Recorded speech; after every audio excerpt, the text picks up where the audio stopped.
هل نحن حقاً على أبواب حرب مفتوحة في شمال إفريقيا، أم أنها مجرد زوبعة سياسية للهروب من الهزيمة الدبلوماسية؟ الجزائر تهدد بقلب الطاولة، والمغرب يواصل حصد المكاسب بهدوء استراتيجي. القصة بدأت في 31 من أكتوبر الماضي، عندما أصدر مجلس الأمن الدولي قراره رقم 2797، وهو القرار الذي نزل كالصاعقة على قصر المرادية، واعتبره المراقبون بمثابة رصاصة الرحمة على أطروحة الانفصال.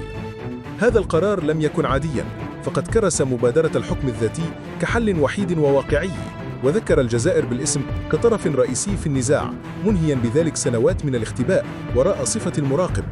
كما مدد ولاية المينورسو دون أي تعديل في مهامها، متجاهلاً كل مطالب البوليساريو. أمام هذا الانتصار المغربي الساحق في أروقة نيويورك، جاء الرد الجزائري متسماً بالارتباك والتصعيد الخطير. سياسياً، أعلن وزير الخارجية الجزائري رفض بلاده القاطع للعودة إلى صيغة الموائد المستديرة، ملوحاً بانسحاب كامل من العملية السياسية ومتهماً للأمم المتحدة بالانحياز. لكن ما يدعو للقلق فعلاً هو ما يجري على الأرض، حيث رصدت تقارير استخباراتية تحركات عسكرية جزائرية ومناورات بالذخيرة الحية قرب الحدود في تندوف، تزامنت مع إعطاء الضوء الأخضر لميليشيات الجبهة لتنفيذ ما أسموه إقصاء درجات التصعيد عبر مناوشات يائسة شرق الجدار الرملي. المحللون يرون أن الجزائر اليوم توجد في مازق حقيقي، فخيار الحرب الشاملة يعني انتحاراً اقتصادياً وعزلة دولية تامة، خاصة وأن العالم اصطف بوضوح مع الطرح المغربي.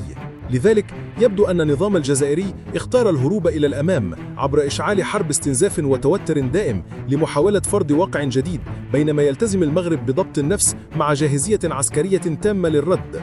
الكرة الآن في ملعب المتهورين، والأيام القادمة ستكشف إن كانت هذه التهديدات ستبقى مجرد صراخ إعلامي أم ستجر المنطقة إلى المجهول.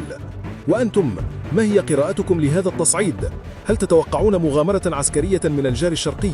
شاركونا آراءكم في التعليقات، ولا تنسوا الاشتراك في القناة لمتابعة خفايا هذا الملف الشائك أولاً بأول.